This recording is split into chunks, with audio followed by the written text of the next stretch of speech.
La ANEP y el Instituto Interamericano de Responsabilidad Social y Derechos Humanos mantienen su relación de trabajo conjunto en defensa de los derechos laborales y sociales costarricenses, y esta semana mantuvieron una reunión en nuestra sede para analizar el entorno nacional. El motivo de la visita a la ANEP es que nosotros estamos enfocados en la responsabilidad social internacional y la responsabilidad social en derechos humanos. Y esto afecta a todos los sectores, no solo a las empresas, sino también a los sectores públicos y por supuesto a los sectores sindicales. Desde esa perspectiva, la responsabilidad social es atender a los tratados internacionales de derechos humanos, que es como nuestra fortaleza. No solo el litigio, sino más bien la prevención de las violaciones de los derechos humanos. Los derechos laborales, los derechos sociales, son derechos humanos también. Entonces, la propuesta que nosotros tenemos es fortalecer la defensa del sindicalismo a través de los tratados y los estándares internacionales y de los organismos internacionales de derechos humanos.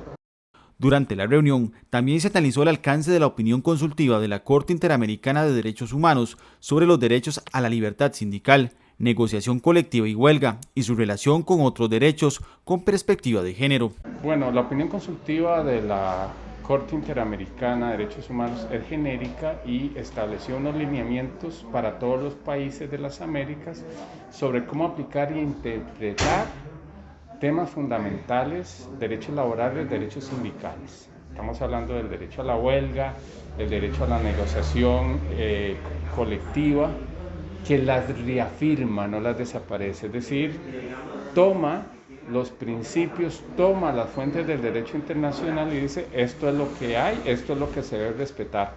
No tanto para Costa Rica nada más, sino para todos los países. Son nuevos lineamientos y definiciones que los estados deben hacer políticas públicas de empleo, y los sindicatos les corresponderá también cumplirlo, pero también a los tribunales, también a las mismas empresas. Entonces es vinculante. Costa Rica es el país que más opiniones consultivas le ha pedido a la Corte Interamericana en la historia, desde los años 80. Esta es una más y es vinculante. Con respecto al pronunciamiento desfavorable de algunos sectores con respecto a la opinión consultiva de la Corte, el experto en esta materia manifestó que el país tarde o temprano deberá acatar lo indicado por este ente. Tarde o temprano, el discurso que se puede hacer en relación con las decisiones que toma la Corte Interamericana, Costa Rica ha terminado cumpliéndolas. Es decir, tarde o temprano le toca cumplir, y eso pasó con el caso sobre fecundación in vitro, por ejemplo, el tema de Mauricio Herrera. Hubo que crear toda una estructura de apelación en materia penal, ¿verdad? También la opinión consultiva sobre matrimonio igualitario, y también entonces se reformó la ley. Entonces, al final hay cierta resistencia, pero Costa Rica entiende que al final del día tiene que acatar las opiniones de la Corte Interamericana, y esta nueva opinión consultiva sobre temas laborales, sindicales, etcétera, no va a hacer la diferencia. Para la ANEP, el acercamiento con el Instituto Interamericano de Responsabilidad Social y Derechos Humanos le ha permitido explorar nuevos horizontes en defensa de los derechos laborales de la clase trabajadora.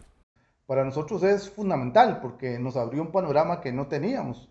Por ejemplo, ahora podemos distinguir claramente entre los efectos de una inconstitucionalidad, pero también los efectos que eso tiene no solo a lo interno del país, sino a lo externo del país. Tal es el caso de lo que ha sucedido recientemente con el fallo de la Sala Constitucional en relación con la Ley de Empleo Público, y por supuesto también el impacto que va a tener, porque eso todavía no lo midieron ni los magistrados, ni lo han medido algunos políticos de este país, que insisten en quitarle derechos a los trabajadores, en promover inconstitucionalidades, en violentar los derechos adquiridos de los y las trabajadoras costarricenses. Todo esto se verá, más bien, o se ha ratificado ya con el criterio que ha emitido la Corte Interamericana de Derechos Humanos, es decir, la opinión consultiva de la Corte, en la cual pues queda claro que efectivamente la libertad sindical,